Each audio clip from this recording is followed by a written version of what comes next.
Então, esses elementos foram fundamentais, determinantes para que a Constituição de 88 tivesse consolidado todos aqueles avanços sociais e dado algumas garantias do ponto de vista da autonomia, da independência, da soberania do Brasil, particularmente na área econômica. O aspecto tributário, esse é um tema sempre muito complexo, que comporta 3 ordens de dificuldade. Uma disputa entre agentes econômicos e sociais com o governo, agentes econômicos e sociais querendo pagar menos tributo e o governo querendo arrecadar mais. Então, esse é o primeiro conflito que existe, que não é fácil de superar, especialmente nas democracias. O segundo é a disputa entre os 3 entes federativos, União, Estados e municípios, cada um querendo ampliar sua participação no bolo. E a terceira ordem de disputa é entre as regiões, com renúncias, incentivos fiscais. Então, uma reforma tributária, como a reforma política, só se viabiliza num país com as características do Brasil e com a força que os governadores têm e os prefeitos, se houver generosas regras de transição. Sem regra de transição é muito difícil prosperar. Agora mesmo está sendo debatida na Câmara uma segunda tentativa só no governo Lula, houve uma primeira, que resultou numa emenda à Constituição, e essa segunda tem por objetivo, na verdade, simplificar o número de tributos, criando 2 IVAs, um no plano federal, no plano estadual, e é provável que fique limitado apenas ao IVA federal, na medida em que dificilmente os governadores concordarão com a perda de autonomia em relação à definição das alíquotas e da própria cobrança e gerência desse tributo. Então, é um assunto realmente complexo que vai exigir um amplo debate na sociedade e que não se deu ainda, pelo menos na dimensão desejada. Então, nesse particular, essa iniciativa da Anfip é extremamente oportuna. Especificamente em relação à Seguridade Social, certamente o deputado Sérgio Miranda já alertou aqui para o risco que haverá para a Seguridade Social com o desenho que está sendo proposto, no sentido de centralizar no Caixa do Tesouro todos os recursos, né,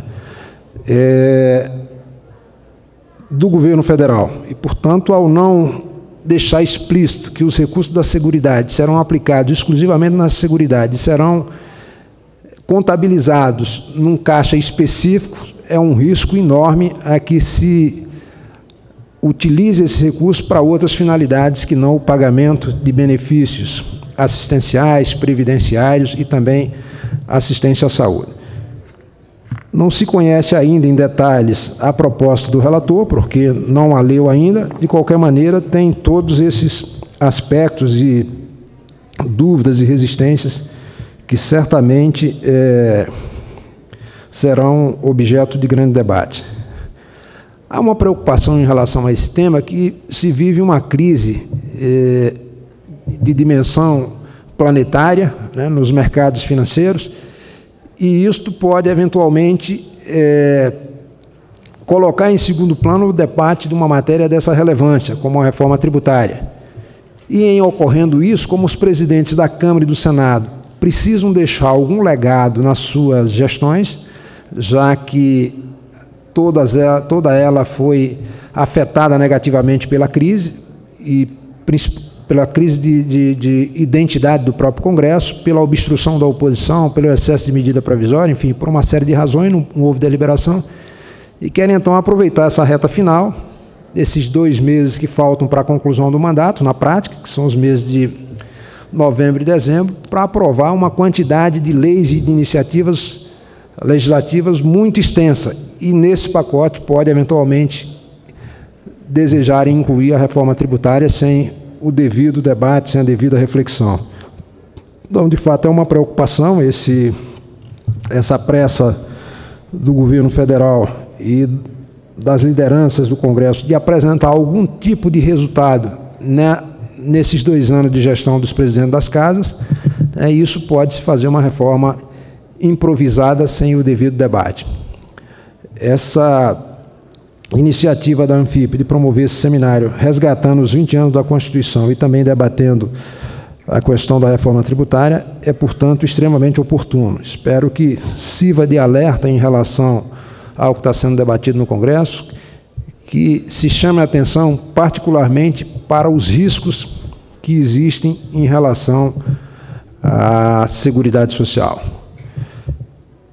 Há um temor generalizado de que o governo se aproveite dessa crise, né? E, coincidentemente, essa crise é o momento em que mais a sociedade vai necessitar do Estado, porque ela decorre da ausência de Estado, né, na regulação, na fiscalização dos organismos financeiros. Aproveita essa oportunidade para promover cortes de recursos para despesa com pessoal, por exemplo, e mesmo limitar recursos para a Seguridade. Então, é um momento que vai requerer muita atenção de todos. Estou informado, por exemplo, que é tendência do governo acelerar a tramitação daqueles projetos que foram apresentados em momento de crise, né?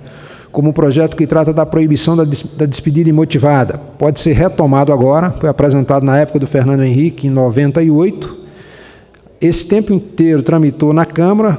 No Senado, o Senado alterou, voltou para a Câmara. Então, há um risco que esse projeto ganhe fôlego agora e que, portanto, se institua no país, por lei complementar, a possibilidade de dispensa por insuficiência de desempenho, quebrando na prática a garantia de emprego, a estabilidade no emprego.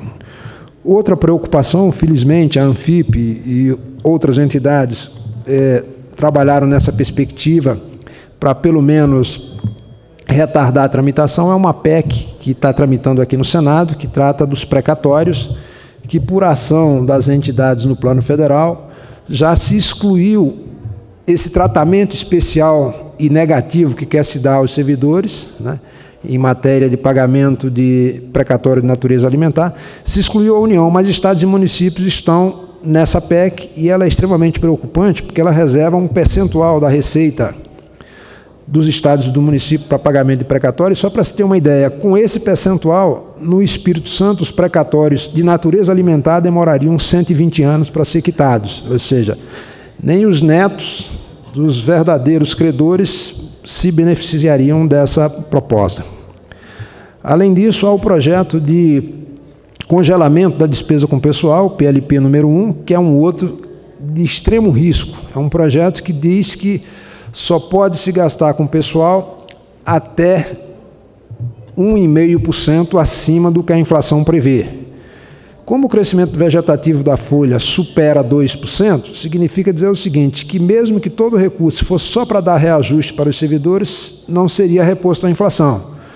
Só que não é só isso, você vai ter que considerar nisso a despesa com a Previdência Complementar, se ela vier a ser implementada, e na minha avaliação perde consistência essa proposta nesse momento de crise, a reposição de todos os quadros que forem feitas no serviço público em decorrência de aposentadoria, portanto, se apropria desse recurso, né? Toda a reestruturação de carreira que houver, de modo que, se aprovar um projeto com tamanha limitação, ele congela a despesa com o pessoal e a possibilidade de que haja reajuste até 2016, que é o prazo inicialmente previsto no projeto, é mínima a possibilidade de que haja qualquer tipo de reajuste nesse particular. Então, é um momento que todos esses temas vêm à tona, quer dizer, são lembrados pelo governo e que podem trazer reflexo extremamente negativo para os servidores públicos em particular. E cada vez mais estou convencido de que na administração pública você tem dois comandos. O comando político que fala para fora, né, e o comando técnico que fala para dentro.